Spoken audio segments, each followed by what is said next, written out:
Hello అండి, welcome to Jayashree's kitchen and tips. ఇవాళ అయితే చాలా కమ్మగా ఉండేటటువంటి కొబ్బరి పులావ్ ఎలా ప్రిపేర్ చేసుకోవాలో తెలుసుకుందాం. ఇదైతే చాలా సింపుల్గా ఈజీగా చేసేసుకోవచ్చు. మసాలా కర్రీస్కి కానివ్వండి, ఎన్వి ఐటమ్స్కి కానీ చాలా బాగుంటుంది ఈ రైస్ అన్నది. సో ఇంత టేస్టీగా ఉండేటటువంటి ఈ కొబ్బరి పులావ్ని ఎలా ప్రిపేర్ చేసుకోవాలో లెట్స్ గెట్ స్టార్ట్. ముందుగా కుక్కర్ పెట్టేసుకొని స్టవ్ ఆన్ చేసేసుకొని ఓ టేబుల్ స్పూన్ నెయ్యిని వేసేసుకుందాము. అలానే ఓ 2 టేబుల్ స్పూన్ వరకు ఆయిల్ని హీట్ చేసుకుందాము.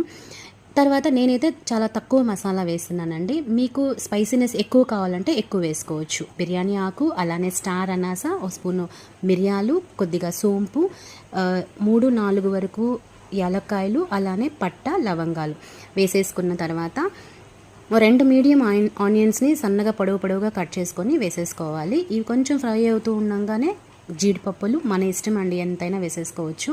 సన్నగా కట్ చేసుకున్న అల్లం ముక్కలు, అలానే పచ్చిమిర్చి. స్పైసీనెస్ అంతా మసాలా ఐటమ్స్ పచ్చిమిర్చితోనే వచ్చేస్తుంది. అలానే కొద్దిగా కరివేపాకు వేసేసుకొని బాగా ఫ్రై చేసేసుకోవాలి. ఇప్పుడైతే నేనైతే బాస్మతి రైస్తో చేస్తున్నాను. ఇదైతే ఒక 1/2 అవర్ వరకు నానబెట్టినటువంటి బాస్మతి రైస్. బాస్మతి రైస్ని వేసిన తర్వాత టేస్ట్కి సరిపడా సాల్ట్ని కూడా యాడ్ చేసేసుకోవాలి. ఇప్పుడైతే దీన్ని మనం చాలా మెల్లగా కలుపుకోవాలండి. రైస్ అన్నది మనకి బాగా వేగాలి. అప్పుడైతేనే మనకి బియ్యం అంటుకోకుండా, కుక్కర్కి మాడకుండా చాలా బాగా వస్తుంది.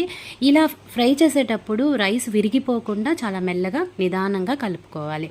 ఇలా కలుపుకున్న తర్వాత మనం ఏ కప్పుతో అయితే బియ్యం తీసుకున్నామో అదే కప్పుతోటి మనం కొబ్బరి పాలని తీసుకోవాలి. ముందుగా అయితే నేను ఇక్కడ ఒక కొబ్బరిని బ్రేక్ చేస్తే 2 వస్తుంది కదా, దాంతో చేసినటువంటి పాలు అనమాట.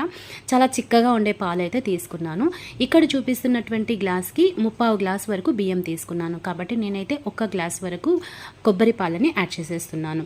సో ఈ పాలు యాడ్ చేసిన తర్వాత చాలా నిదానంగా కలుపుకోవాలి. అంతే, ఇక ఎటువంటి గరం మసాలాలు ఏమీ యాడ్ చేయలేదండి. కొత్తిమీరని వేసేసుకోవాలి. అలానే పుదీనా ఉంటే కూడా వేసుకోవచ్చు. ఇప్పుడు కలిపిన తర్వాత లిడ్ పెట్టేసి ఒక 2 విజిల్ వచ్చిన తర్వాత స్టవ్ ఆఫ్ చేసేయాలి. స్టవ్ ఆఫ్ చేసి స్టీమ్ అంతా పోయిన తర్వాత మనం ఓపెన్ చేసుకోవాలండి. మనం ఇలా ఓపెన్ చేసిన వెంటనే చాలా కమ్మగా ఉండేటటువంటి స్మెల్ వచ్చేస్తుంది. చాలా బాగుంటుంది. తప్పకుండా ఇలా ట్రై చేయండి. చాలా సింపుల్గా అయిపోతుంది.